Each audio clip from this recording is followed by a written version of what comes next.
Hello there, and welcome back to Four Times in a Podcast. You join us on the evening of Monday, the 17th of August. Been a week since we've been on. I'm glad to be back. First of all glory to God as always. But it's been a very busy week in the world of Celtic, as it always is about this time of year. Since we've last been on, Celtic have made two signings with Hassem Hassan and Mika Bauer. Finally getting the deals across the line. They both made their debut in the League Cup last 16 game against Dundee United at Tannadice from off the bench, and we also saw Arnie Engels depart Celtic on Saturday for West Ham. And as I mentioned there, Celtic won the League Cup game 4-0, and that has led to a quarter-final draw that sees them go back to Ibrox in the Cup, where they were obviously victorious in March. So a really interesting one that will give us two Celtic Rangers games in the space of 7 days in the middle of September. So we've got that to look forward to as well. And of course, we are just a little under 48 hours away from Celtic's crucial Champions League playoff tie against the Austrian side, LASK Linz. So we'll discuss that, how we think that's going to go, have a look back on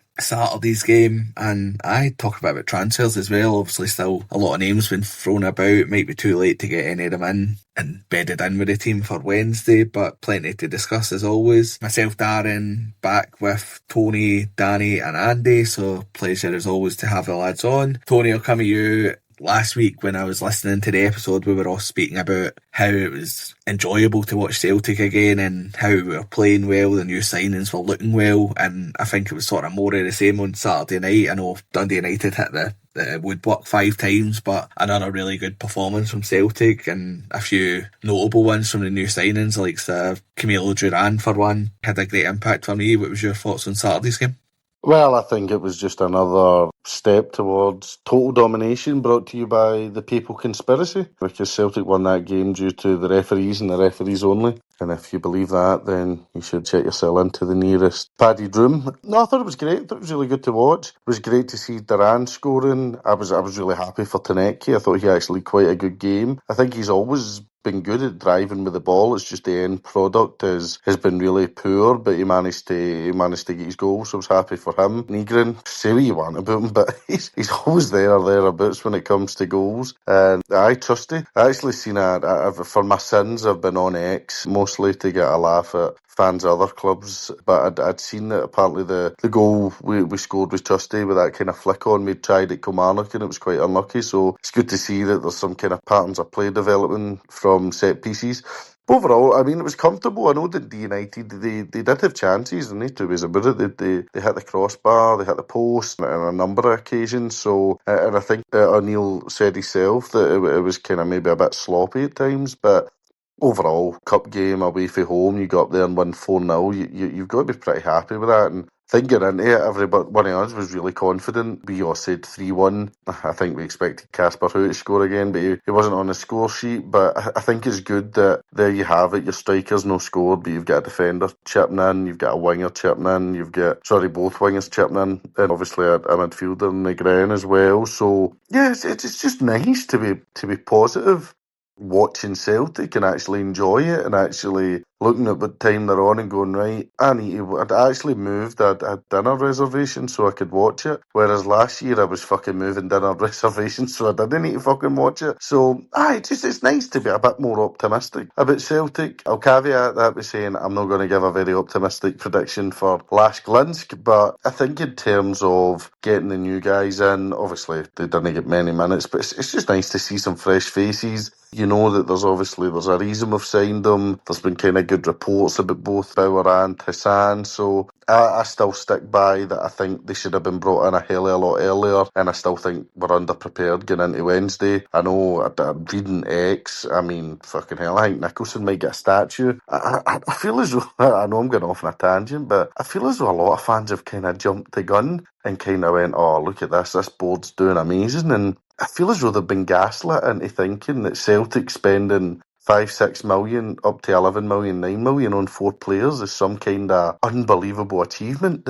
this should be the bare minimum. We should be ploughing that money in every year to reinvigorate the squad when we're making big sales like Arne Engels and Dyson Maeda. I think we're still profitable, which is good. I think that's great that you can be improving your squad and making a profit. That's the aim of the game. I've got no problem with that, but I just don't know why, by this point, we've not got another left back in, why we don't have another midfielder in. I mean, there's so many deals apparently that are ongoing, and you've got such a huge game against a team that's no mugs for what I've read about them. So why would you not just go that wee bit extra to get these guys in to help you in the midfield? Because as we were talking about before we hit record, like your midfield's going to be McGregor, Bauer and Negren, and then your bench is going to be McCowan, who's no good enough, and Hitati, who's looking to get out the door, and obviously Oxlade-Chamberlain's serving a kind of historic suspension. So the midfield, if you get like a Callum McGregor knock or something like that, you're fucking woefully unprepared then. So no, I think there's a major banana skin coming up. So I get it, and I get people want to go back and spend money at the superstore, and I think that's everybody's right. Actually, my dad asked me, "Oh, can I get the wee man a strip now?" My missus has said, "Can we buy strips?" And look, if people want to do that, it's up to them. I'm sticking by. I'm not giving them a fucking dime, but I realise I'm in the minority, and people want to buy the strips. They want to wear them. They want to get them for their kids, and they want to support their club financially. They want to put money in, and I think that's perfectly okay. But I just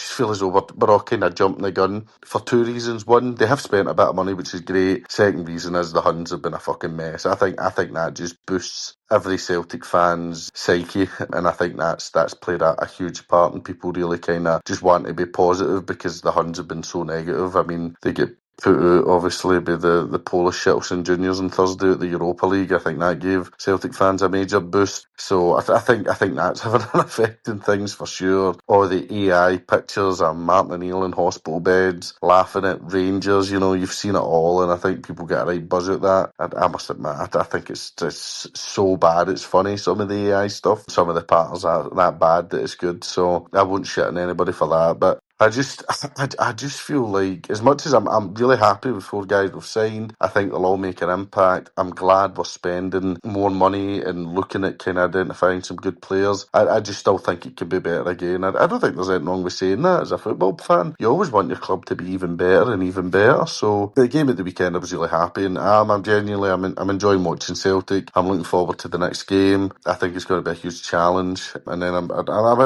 quite sad that the weekend's game's been postponed. I wish we'd just have played that and tried to get more minutes in for the new guys, but hey-ho. So yeah, great to get through, and obviously I had a fucking absolute belting tie in the next round to be going to Ibrox and then playing them at Celtic Park in the league the week after. So that's those kind of 7 days could make or break. I think won't make or break Derek McInnes, because he's under huge pressure already. I'm assuming by the time we get to the league game at Celtic Park, we'll still have a gap over them. So if we could turn them over twice in the space of 7 days, then it could be good night Vienna for him. But still a long way away, and I don't want to get too ahead of myself. I know everybody's getting a right laugh at them, but I'm sure they'll strengthen a bit and be a bit more settled by then. So we need to make sure we keep strengthening and just make sure we're far and away the best team in the country. I definitely plenty to look forward to. Daniel, come with you. We'll stick with the Dundee United game. Obviously, there's been big money signings made. I think technically one of the players that had rejoined us this summer was Alex Oxlade-Chamberlain. He was one of the names that stood out when the team lineup came out on Saturday, but I know he was getting raved about in our group chat. I thought he was very good. So how did you rate his performance in the teams in general? I thought he was brilliant. I thought he was the best player in the park. Showed all his experience. He looked fitter than he ever did at any point last season. I don't think he'll play every game, but if he can pop in, every now and again and play like that, I think it's another steal. He was a good addition last year. He obviously had a lot of class on the ball. Just what let him do is he didn't seem to have the legs, and he obviously has lost that yard of pace that he had when he was younger, but no, he's a fine player. I thought he had a great game. There was times where the team couldn't keep up with him. I think there was one where Tannadice played a great ball to Tannadice, and Tannadice had the idea it was coming. But no, I thought he was good, and I thought the whole team were good on Saturday. I don't think there was anybody that struggled. Again, just a really good game. Dundee United have started the season quite well. I know they get hammered off Hearts, but kind of like the Celtic game, they showed enough in that game to say that they're not a god-awful team. I mean, they should have beat Rangers 2 weeks ago, so I was expecting a tough game, and it was tough, but we played really well at the start of the season, and it was good to get another 4 goals. I was delighted for Tannadice. I thought he needed something to go for him because, like Tony said, he always has got that drive about him, but it's his end product that lets him down. But I just think I'd love to see him be more consistent. I'd like to see him see us sign, I know they're counting Duran as a winger now and Hassan, and I think they'll probably be in for an all-winger, but it's hopefully he takes that as a challenge to say, right, I need to fucking up my game here, because I do think there's a player in Tannadice. I've always thought it. I just think he's a wee bit like Yang. When Yang first signed for us, he's just far too inconsistent. It's clear that the talent's there, it's just putting it together on a more consistent basis. Because Tannadice scored some great goals for us, most of them away from home, but I thought he took his goal really well, and I thought he played really well. I thought he linked up with Scales really well out in the left. But aye, good performance. I know who missed a sitter at the back post, which was a great Bobby Duran. But again, like Tony said, if your striker's not going to score and everybody else is, it makes a good sign. I thought Duran was brilliant. I'm really impressed with him. Actually, the people think he's wasted out wide. I think he looks every bit of a winger that cuts inside and creates. I know he wants to play through the middle, but he's been very effective for us so far. Delighted that he got his goal, because he scored a few in pre-season, and it's always kind of get the first competitive goal and you can kind of kick on for there. So he's scoring, and the rest of the team, Nigrin, he's just that. But I think he's brilliant.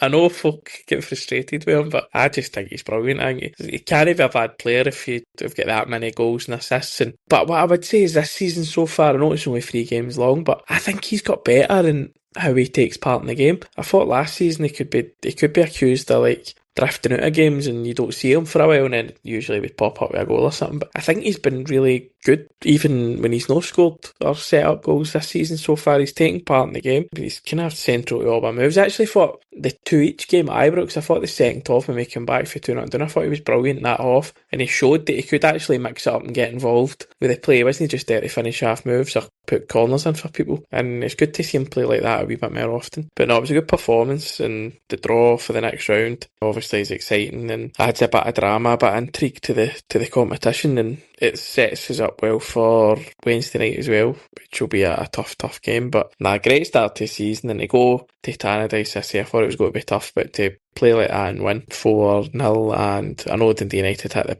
woodwork 5 times, but I thought we were really good, and there does seem to be a wee buzz about the team at the minute. I would agree with that. Everybody seems to be bedding in well. I thought even despite not getting on the score sheet, I thought Casper Who was brilliant again. I thought he just links everything up very well. Andy, what was your sort of thoughts on it? Yes, I think you described it as low in the tone last week when you spoke about it, but would you have a concern with the departure of Arnie Engels about the sort of lack of legs in that midfield, or were you impressed enough by Mika Bauer on Saturday that you think he can come in and have a sort of instant impact in these big games? I mean, I hope so. Like, the thing is with signing any player like that, like, I know we've seen him for whatever it was, half an hour or something like that, but it's a tall order for guys to come in and really hit the ground running. Like, no, everybody that you sign's going to do that. I think we all know that. We've all seen that. And it's a concern. I think, as Tony says, like, the problem is with these games, or rather with these games in the qualifiers, it's always that we go in so unprepared. And it's all right saying, "Oh, but we've signed players now," but like, players need time. As I said a minute ago, like, no, everybody's going to come in and have the game of their life. No, everybody's going to come in and understand exactly what's been asked of them in the team, and that's really difficult because like these games are so important to us. And I think the players and the management staff probably know that, and players, like, they want to play at the highest level, they want to play in the Champions League, they'll feel that pressure as well. And we've said that a million times, like, Parkhead is brutal when a game's not going your way. It's toxic at times, and I think that it can be really just create that sort of atmosphere if something's not going well. And I think having sort of players in who've not been about the club for very long and they're only in less than a week or what have you, it's difficult, and you're relying on them to come in and really hit the ground running. But as I say, that doesn't always happen. And I think I spoke towards the end of when they run in last year, and then I've spoken about it before. I think Engels is a far better player than he got credit for, and I think we were a far better team when he was in the middle of the park. And as you mentioned there, the legs he offered was just so important to us. The running he done after the ball, I thought he was very, very good on the ball, and I think he was constantly improving on that. But after the ball, he was so much selfless running, and I think, listen, McGregor's great, but he's whatever he is, 33, 34 now. Like, he's not quite get the same legs that he once did. Obviously, Chamberlain won't be playing, but if we're going against the team that played Dundee United, the midfield three was McGregor, Chamberlain, Nigrin. Like, there's no really any legs or any running getting done there. And again, like, I think actually I'd need to go back and look, but I think on the bulk of possession, I think Dundee United actually had more of the ball than us, which maybe we're playing a different way or what have you, but like, far better teams will punish you, and far better teams will, if you give them that amount of the ball, you're going to need to do the running, because they'll make the ball do all the work for them, and will be chasing, and you need guys who are willing to put the hard yards in, especially would we go away there. Like, chances are, even if you do get a win at Parkhead, it's not going to be some emphatic score, so you're going to need to go out there and maybe see a bit less of the ball and make it a bit more difficult. So I think he's a huge miss, an absolutely huge miss, and I just don't feel that we've quite got the replacement in from yet. I don't think that's what Mika Bar is. I don't think he's the sort of direct replacement for Engels, or I hope no anyway. But I'm with Tony. I just, it's so concerning just where we're at, and I think I get fans. I want to be excited. Listen, I've said that a million times with Ho and Duran, both of them. I don't know what it is, but totally love the pair of them already. I'm totally bought in with the pair of them, but there's just such a weakness now with the squad we were at, because we've not really realistically done anything. It's very much trading so far. You could maybe even argue the depth is worse than it was at this point last year, if you were to be hypercritical, just with the sort of the players that we've lost and who we've brought in. Like you say, if Tierney gets down injured, just watching the game through your horns, because Scales has to go out there. Johnston's already out, so you're probably looking at Donovan getting into playing right back for the games. I think one of you said it, like if McGregor gets down injured as well, like, and I know you can say that about any game, or anybody could go injured at any point, but like, you've got to give yourself the best chance and the best opportunity. Like, that's what we've been crying out for long enough, is depth, and we still don't have it, despite bringing in a couple of players. Like, that's the absolute bare minimum. We need to go beyond that, and as I say, that's just where the concern comes in for that game. Dan, as I say, like, I think if everybody's fit who's available and firing, then absolutely we can go and win. But I've just seen too many of these games that to think it's going to go that way, and that we'll no need to sort of dig in a bit. And I'm just concerned about the sort of resilience of the players that we've got. As I say, we're maybe still at the stage where we can't really impact a game off the bench too much now. I hope that Hassan and things like that, I think we all say that he'll be a really important player for us in Europe, carrying the ball and sort of relieving pressure at times. But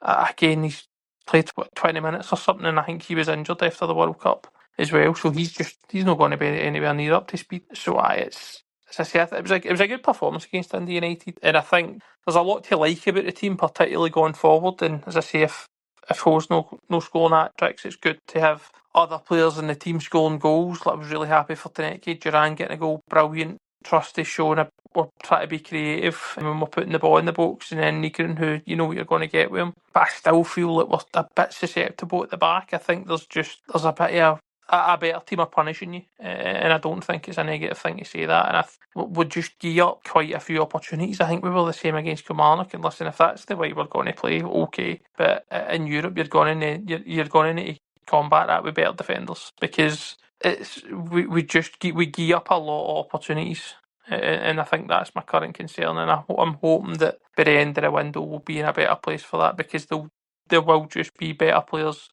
available who can maybe cope if we are going to be a bit more open. But I'm enjoying watching us, because there's players, there's new blood in, and we're scoring some goals, and there's really likeable characters being brought into the team. But I've still got my reservations and my concerns, Dan, and I think that it's absolutely we're right to have them, because we've just seen this movie a few times, and I think we've got a lot of work still to do in this transfer window before the full squad's really in the place that it needs to be and that it should be. I think I'd agree with that. I think that a lot of people, as was mentioned earlier, seem to be saying, oh, that's not another penny done, I'm going to spend, like, I'm playing supermarket sweep in a superstore now. But I think people really need to have a look at where we are. The signings that have come in have looked good. They look like they're quality over quantity, which is good, but we have lost a hell of a lot of players. Plus, we've lost important players like, obviously, Daiza Maeda and Ali Engels. So as much as we're spending money, we're still in a pretty healthy profit when you consider everybody else who've left. So I think the fact that we're still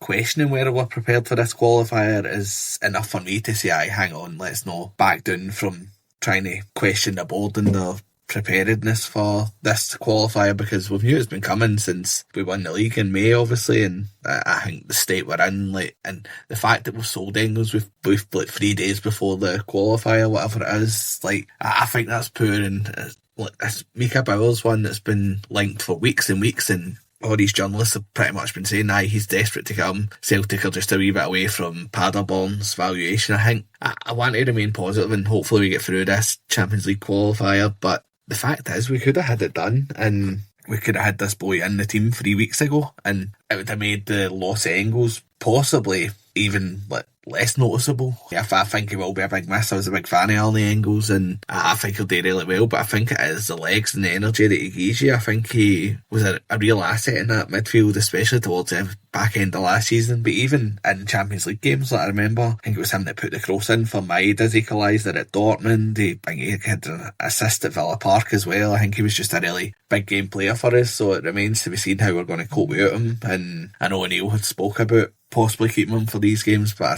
don't know if that just with the Alistair Johnson injury, if him or his agent or somebody at the club just says, we need to get this done now. But I mean, it's probably a bit disappointing that we didn't keep him for this extra 10 days. I don't think it would have still been an asset, and it remains to be seen. But I was impressed with us on Saturday. I thought we were, as I say, really good, and Dundee United played well enough as well. I thought that they gave as good as they got in that first half, and I mentioned them hitting the post and the bar 5 times. It did look a threat, so I thought Duran was the standout for me. I know Big Casper's getting a lot of headlines these first couple of games, but for me, Duran just looks a total class act. I think everything he does, he looks quality.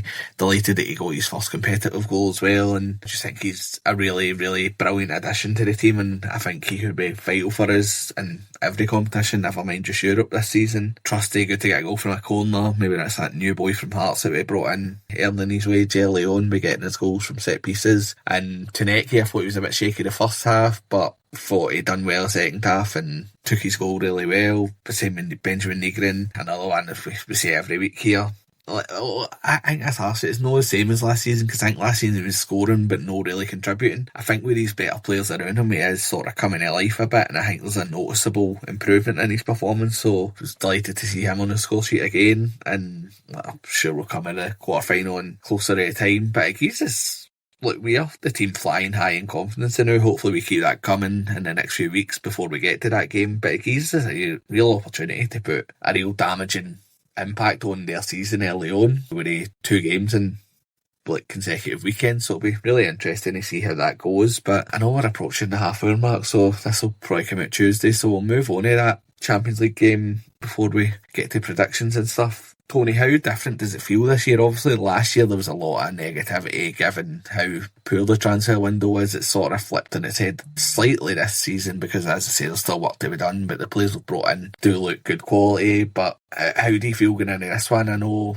last season, although we were still moaning about the transfer window, I think everybody expected us to turn Kairat out. Obviously that turned out not to be the case and we went out in penalties, but there's a sort of different feeling about this one. I don't know if it's just because it's a team from the Austrian Bundesliga, which has produced good teams like here, Salzburg and whatnot through the last few years, but I think a lot of people see this as a bit of a 50-50 tie where you're not going to be surprised if we get through it, but at the same time you're not going to be surprised if we stumble again. Yeah, I was a lot more confident going into the Kairat Almaty game. Then I watched this for 60 minutes and I thought, we're in huge trouble here. My gut feeling is we'll end up in the Europa League. It's just a feeling I can't shake. I hope I'm wrong. I really, really hope I'm wrong. But I just think they're maybe a wee bit more settled than us. I can't get away from the fact I think we might get the new guys in maybe a wee bit too late. I hope that's total nonsense and these guys fire us to victory, because that would be some kickstart to the season. Yeah, I'm just not very optimistic about it, and that's not me saying for you that I'm going to be wanting to fucking boycott games and we should be protesting and all this kind of stuff. I can accept that's probably gone, and sometimes you might get a tie like this that feels a bit more 50-50. I saw the other ties that we should have really won that have been the big issue, but I think this has been quite a bad draw for us. I think again it could go either way. Hopefully I get a surprise on Wednesday and we thump them, but I don't know. I think even against Kelly, against Dundee United and against Dundee, I think we have gave up a few chances, and I think this team are going to be more quality than anything we've faced in Scotland, and probably anything we will face in Scotland. So I think they'll be ready to punish us, I must admit. Danny, I'll come to you. As I said, I think it's a very different feel to this tie. Obviously, Austrian champions. They're going to be a decent team. They'll be well set up. I guess you could probably say that, I know the defence will be slightly different with Kieran Tierney coming back in. You'd expect it to be a bit more solid, but we did give up a lot of chances on Saturday, and a team like LASK Linz, you'd probably expect them to be a bit more clinical than the teams we've faced so far. I don't know. I don't know anything about them. The Austrian football really isn't my strong suit. I know we played Sturm Graz last season when we won the very good and we beat them a wee bit to spare, I think, so I didn't think they were up to much, but I mean they've got to be a decent team. They've won the league, obviously beating Salzburg and Rapid Vienna and Sturm Graz to the league title. They'll be no mugs, they'll be difficult to beat, but I think we should still be going through. You know, we are seeded, we are in a bit of good form. We're giving up chances, but I don't think wide open or anything like that. I mean, a lot of Dundee United shots were a few outside the box. I thought, barring the first I thought that when we scored against Kelly, after a minute, the next 10 minutes we were wide open and we had to get a grip. But I thought on Saturday we were quite fairly kind of secure at the back. I know there was a few chances, but Tierney coming back will help us. What I would say about this team is I don't think they're going to be any mugs. I think if we are going to give them plenty of chances, they'll probably stick one away. But I would back us to score a couple of goals. I just think we'll score at the minute. I don't think we'll score 3 and 4 every game, but I think at the minute we're a good bit of form going forward, and I think there's plenty of confidence about the team. I would prefer to play the second leg at Parkhead, but the way it's going, like last year, after an each draw with Kyra, we were kind of like, oh God, I think that's us. And then you think, no, it's going to be our classic Celtic away from home in Europe, and then we ended up getting penalties. So hopefully we don't have that stress on Wednesday. Hopefully there's a win with a couple of goals. I think that's a really important point in terms of the dynamic of the tie. Obviously, the last time we were in a two-legged tie was the Stuttgart game. We obviously sort of gave the game away in that first leg, even with it being at home, so it'll be interesting to see how we attack this one if we do look to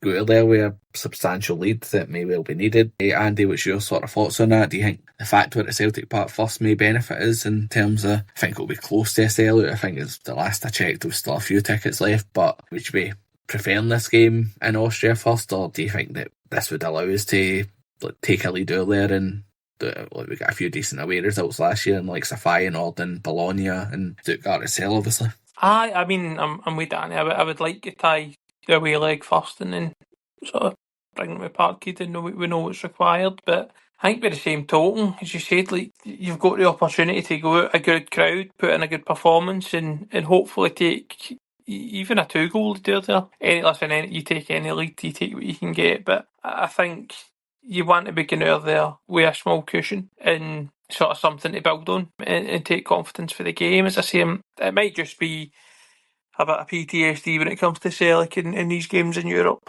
and I wish that I didn't feel as negatively about them as I do, but I feel like I've just lived this a million times with us, and as I said, I just don't think we're anywhere near as prepared as we should be, and I don't fully agree with Danny, to be honest, in terms, I think we have been really, really wide open at times. I think it's just the teams we've been up against have not been able to punish us in any way. I mean, there was times against Kelly that they were right out of the tappies. Listen, it might come with game time and we'll stop giving up the chances, but I think this will, in a roundabout way, maybe be the sort of weakest backline in sort of two midfielders sitting in front of it that we've fielded so far this season for the 3 games with injuries and suspensions and things like that. This will probably be the weakest one. So I don't know. I think that any sort of quality in Europe, and you've seen it before, like even the lesser teams, if you like, in Europe, they've all still got that quality, and I think we will give up chances. But as I say, that to be a bit more positive in the converse of that is I do think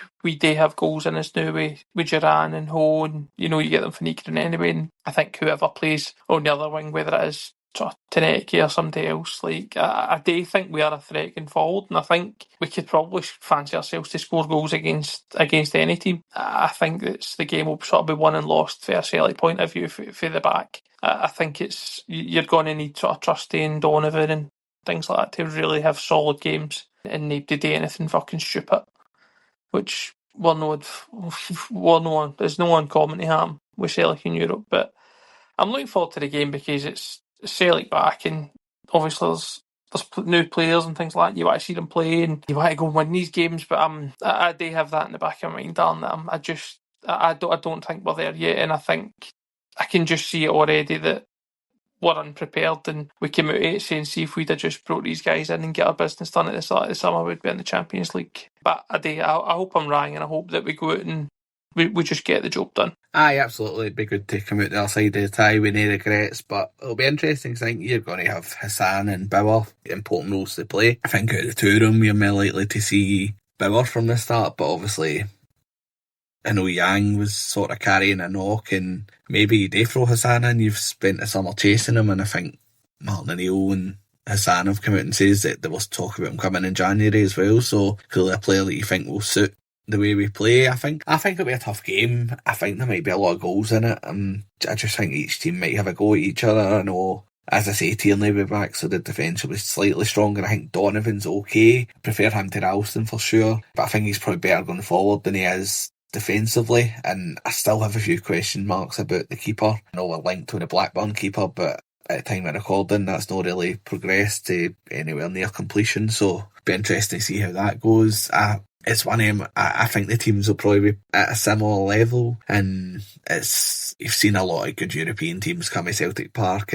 If they come and they're organised and competent, then they'll give us a game. It's still early in our season. We're still bedding new signings in. There's probably still gaps in the squad as well that we'll look to fill, but I think there's a positive vibe about the club at the moment, and hopefully it continues. I think probably would prefer the second leg at Celtic Park, just because when the crowd gets behind you and you're chasing that goal, it can sometimes push you on. But at the same time, I mentioned that you've got good away form recently in Europe, and won in Feyenoord, won in Stuttgart, got a draw in Bologna as well, so I'd like to see us take a lead earlier, but I'd be surprised if we were able to hammer them. I'd fucking love to see it, but I'll go first with predictions. I think we'll win the game 2-1, and I think that Casper Hu will get the first and Hassan will get the winner late on after we're drawn level before half time, and I think we'll get a late winner from Hassan. I think he'll come off the bench. I think the team will be pretty much the same as Saturday. Obviously Chamberlain will be suspended, so I think Bauer will come in just because he's more fresh and obviously played well enough when he came on Saturday. I think Tierney will come back, as I said. I'd expect centre halves to stay the same. I'd like to think they would, and I think the front three will probably just stay the same, with Tannadice keeping his position after a decent performance. But I'll go for 2-1 Celtic with a late winner from Hassan. Tony, you can give your prediction now. Yeah, I'm going to go for 2-1 to LASK. I think Duran will equalise for us, and then I think we'll get stung late on by them. It's just a bad feeling I have. I sincerely hope I'm proven wrong. I know there seems to be a kind of an ongoing thing in X now that podcasters want Celtic fans to get beat so they can get views and money and all that, and it's just bullshit. It's just people just made it up in their heads. So it's just an honest prediction. I think we'll lose 2-1. Although if anybody, any other podcasts are listening, can let us know how you get that money, that'll be much appreciated. Danny, what's your prediction? Total opposite for Tony. I think we'll win 4-1. I know I just said we'll not score 3 and 4 every game, but I do think we're in a bit of form now, and I think there'll be a good crowd at Parkhead. I think the atmosphere will be really good, and I don't think LASK will live up to it.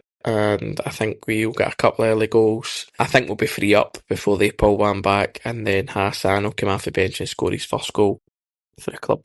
I would certainly love to see that. And Andy, how are you going to go? We've got 2 Celtic wins predicted, plus regrettably a last win predicted as well. I know I've sat here being negative and warned against complacency the whole episode, but I hate predicting Celtic to get beat, so I won't. I'll leave that to Tony every week. But I'll say I think it'll be a really, really tight game. I think it'll be a nervy game.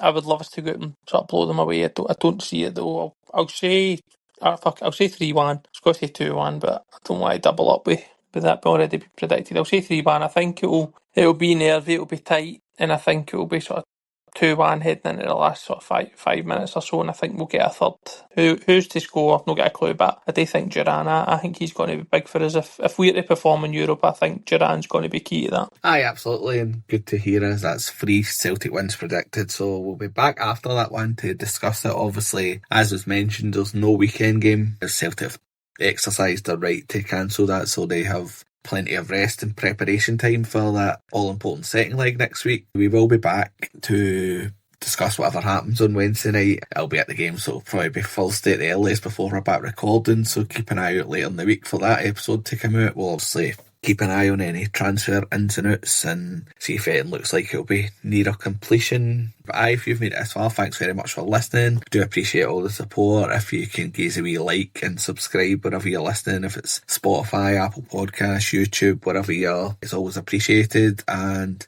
we'll speak to you later in the week. Hail, hail, and God bless the Celtic.